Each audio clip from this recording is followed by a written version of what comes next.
सभी व्यवस्थित होकर के बैठेंगे। परमपिता परमात्मा के मुख्य नाम ओम का उच्चारण प्रथम ही करेंगे।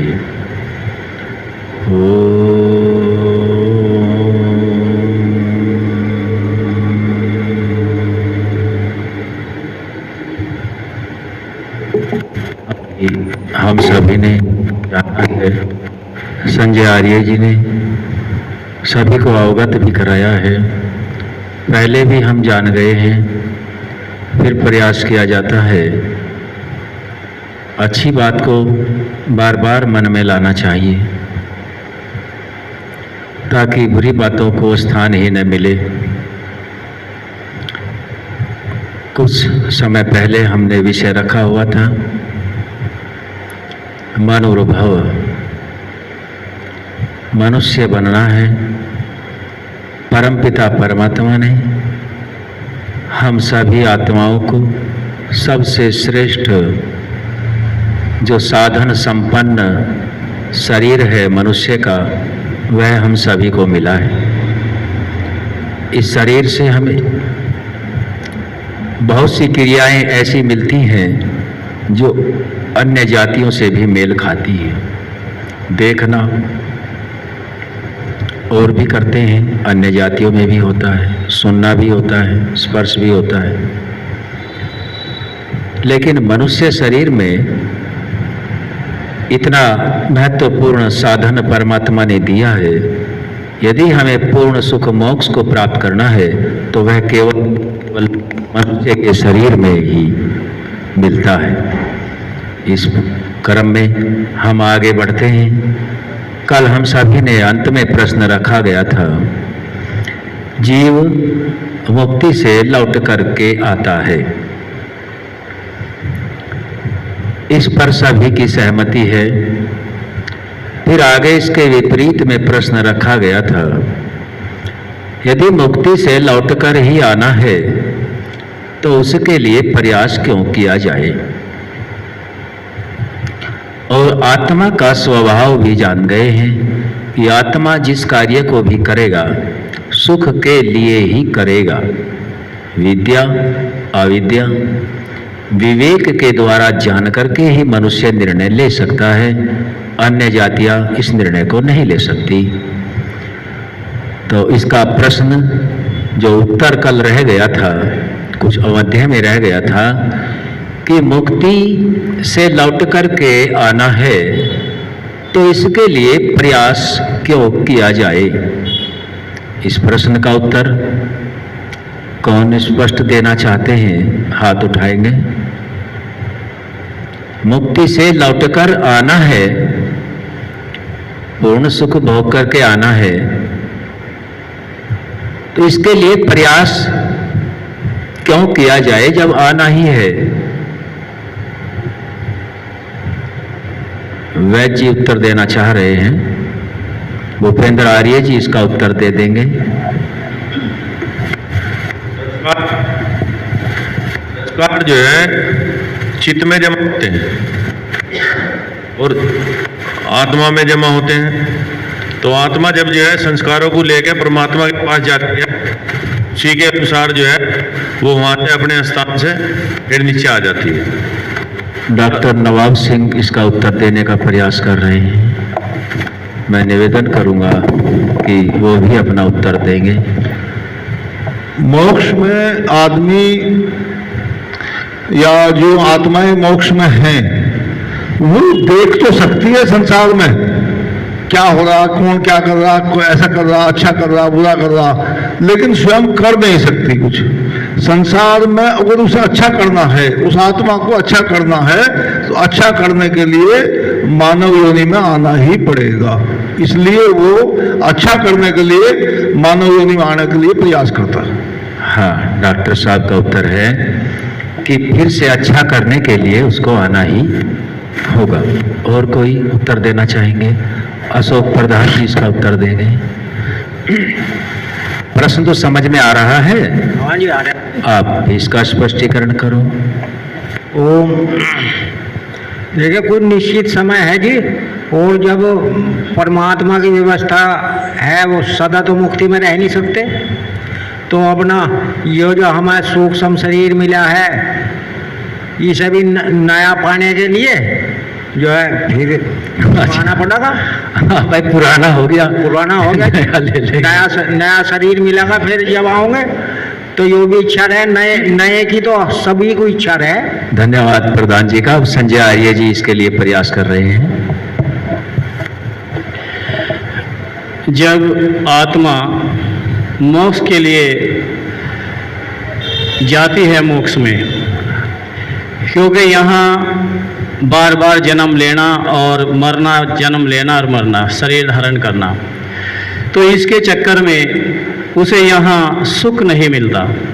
तो सुख के लिए आत्मा प्रयास करती है कि मोक्ष में जाए। तब मोक्ष में परमात्मा की व्यवस्था से जो रहती है, वहाँ रहकर आत्मा अपने जो स्वाभाविक गुण है उससे वह सब कुछ देखती रहती है, सृष्टि बनते बिगड़ते देखती रहती है। और वहाँ पर आत्मा अपने स्वाभाविक गुण के कारण यानी कि उस शरीर के साथ रहती है। तो जब वहाँ से लौटकर यहाँ आती है तो उसे नया मन, सब कुछ नया शरीर, यानी कि उसका जो सूक्ष्म शरीर है वो भी नया होता है। हाँ। तो वह आत्मा को परमात्मा तब यहाँ भेजता है, या जहाँ भी कोई भी ग्रह है, जहाँ भी आवश्यकता है उस आत्मा की, क्योंकि उस समय वो आत्मा बिल्कुल अंदर कोई भी संस्कार, उसके कोई कुसंस्कार नहीं होते, वे पवित्र होते हैं। और इस संसार को सही दिशा देने के लिए, संसार में कुरीतियाँ फैली हुई हैं, उसे समाप्त करने के लिए ऐसी श्रेष्ठ आत्मा को परमात्मा इस धरती पर भेजती है। ओम। बाबूराम आर्य जी भी इस प्रश्न पे अपना उत्तर देना चाह रहे हैं। बाबूराम आर्य जी। इसका आपने यानी कि वापस मोक्ष से इस सृष्टि में आने का कारण पूछा, यही है ना प्रश्न आपका, कि आत्मा मोक्ष से वापस क्यों आता है, यही है ना कारण आपका जो है प्रश्न? नहीं, और प्रश्न ये नहीं है। मोक्ष में जाना है आत्मा को, ठीक है, उसके लिए प्रयास किया गया, ठीक है, और फिर लौट कर आना है। ठीक है। जब लौट कर ही आना है तो प्रयास क्यों किया जाए? प्रयास क्यों किया जाए? हाँ। प्रयास तो परम सुख की इच्छा रहती है आत्मा की। इस परम सुख जो है वो मोक्ष में ही मिलेगा, इस कारण से आत्मा मोक्ष में जाने की इच्छा रखता है। यहाँ संसार में उसको जब इतना ज्ञान हो जाए कि यहाँ तो जिस सुख की तेरी इच्छा है संसार के अंदर तो है नहीं, और यह जो है मोक्ष के अंदर ही मिलेगा, तो इसलिए मोक्ष की इच्छा करता है। सभी का प्रयास सराहनीय है, जैसी जिसकी योग्यता है। लगभग बहुत अभ्यास के बाद ठीक ठीक उत्तर हैं, इसको स्पष्टता से समझ लेते हैं। प्रश्न रखा गया है, मुक्ति से लौटकर आत्मा को आना होता है। कुछ ऐसे मत हैं मनुष्यों के, उनकी यह धारणा होती है कि एक बार मुक्ति में पहुंच जाएं बस, फिर वहां से अनंत कभी नहीं आना है। एक सिद्धांत ये है। इसी सिद्धांत को ध्यान में रखते हुए आप सभी श्रेष्ठ आर्यों से यह प्रश्न रखा गया है ताकि आप इससे भयभीत ना हो।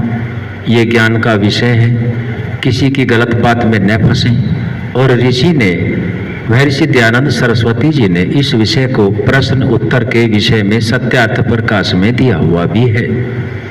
ये सभी मानव कल्याण के लिए दे रखा है। बिल्कुल यही प्रश्न है, जब मुक्ति से लौटकर ही आना है तो प्रयास क्यों किया जाए?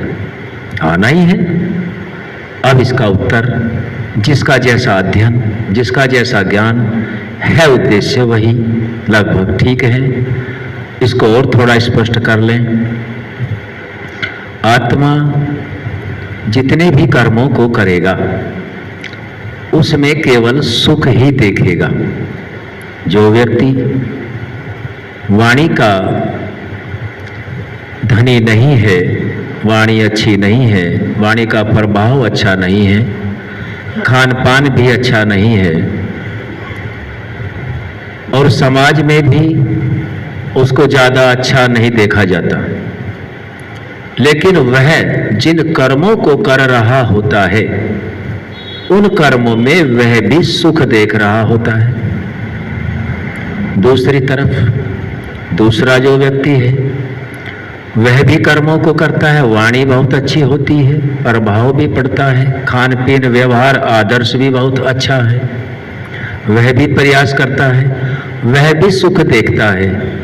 ये दोनों तरह के मनुष्य समाज में मिलेंगे। अच्छी बातें भी सुनने को मिलती हैं और बुरी बातें भी देखने को सुनने में मिलती हैं।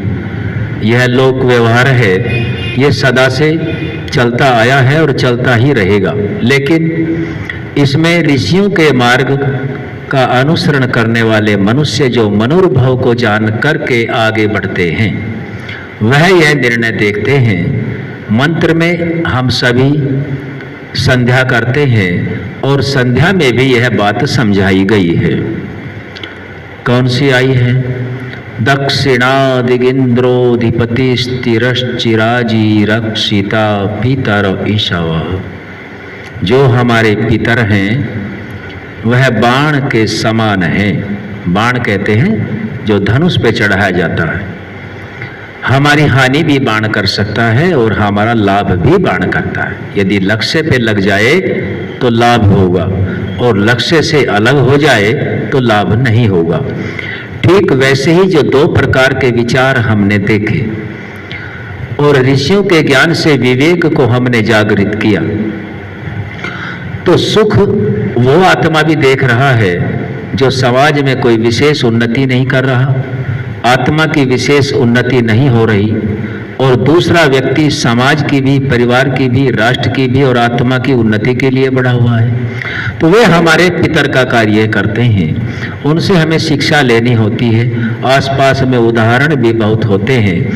आत्मा में ज्ञान के आधार पर भी देखकर, सुनकर और पढ़कर भी यही निष्कर्ष निकलता है कि जो भौतिक पदार्थों के सुख हैं, भौतिक पदार्थ ही हैं ये, जो खाना पीना, ओढ़ना, पैरना, चलना, पद प्रतिष्ठा, मान, ये सब भौतिक पदार्थों में आएंगे, प्राकृतिक पदार्थों में आएंगे और इनका संबंध शरीर के सुख तक रहेगा, आगे नहीं रहेगा।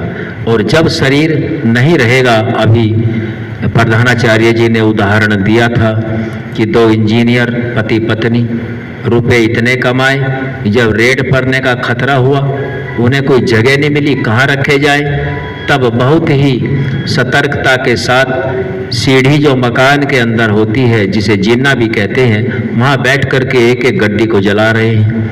तो वहाँ क्या हुआ कि भौतिक सुख देखा होगा तभी तो रुपए कमाए होंगे। यदि वही इंजीनियर किसी गुरुकुल आचार्य में या किसी आर्ष ग्रंथ का अध्ययन कर लेता या किसी आर्य समाज में विद्वान के 2-4 सत्संग कर लेता तो उसका ये जन्म सुधर जाता और अगला भी सुधर जाता और जो जो उसके संपर्क में आते उनका भी कल्याण हो जाता। प्रश्न वही रखा जाएगा कि प्रयास क्यों किया जाए।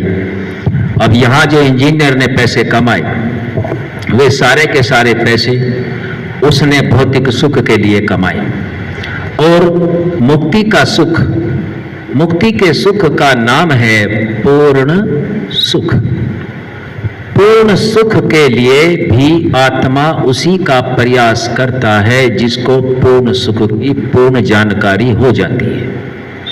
ये भौतिक जो सुख है ये सुख तो है लेकिन शरीर तक सीमित है, ये पूर्ण सुख नहीं है। यही सुख जो मुक्ति का सुख है उसका आधार भी बनते हैं और उसका आधार बनने के बजाय उसका विनाश भी करते हैं। दोनों कार्य यह प्रकृति के अंदर जितनी भी ऐश्वर्य है दोनों कार्य करता है। इसलिए मुक्ति के सुख को भोग करके लौट करके आने में दूसरा प्रश्न है कि कोई व्यक्ति मजदूरी करता है, नौकरी करता है 100 रुपए की, और यदि वो मांगे कि मुझे 1000 चाहिए, तो कोई भी मनुष्य 100 रुपए के मजदूर को 1000 रुपए नहीं दे सकता। ठीक वैसे ही परम पिता परमात्मा की न्याय व्यवस्था में आत्मा ने इस जीवन में जितने सुख भोग या पूर्ण सुख भोग के लिए कर्मों को किया है, उसका जितना सामर्थ्य है उतने ही सामर्थ्य तक वह पूर्ण सुख को भोगेगा। और पूर्ण सुख भोगने के बाद इतना उस आत्मा के लिए विशेष होगा कि जिन संस्कारों के आधार पर, जो उसके प्राचीन पूर्व के संस्कार रहे होंगे, अरबों भी जन्म होते हैं, वे सब संस्कार उनको दग्ध करने के बाद, शरीर सूक्ष्म को भी छोड़ने के बाद मुक्ति में जीव पहुंचा।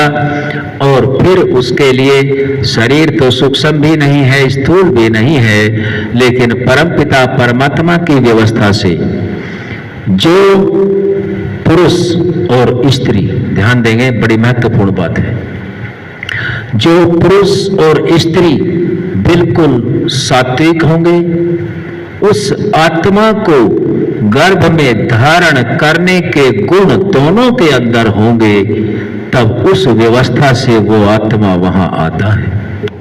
श्री कृष्ण को भी ले सकते हैं, रामचंद्र जी को ले सकते हैं, दयानंद को ले सकते हैं। समझने के लिए उदाहरण बहुत से मिलेंगे। माता और पिता दोनों का ध्यान देंगे, बड़ी महत्वपूर्ण बात है, उसी से जुड़ी हुई है, लौट कर क्यों आता है।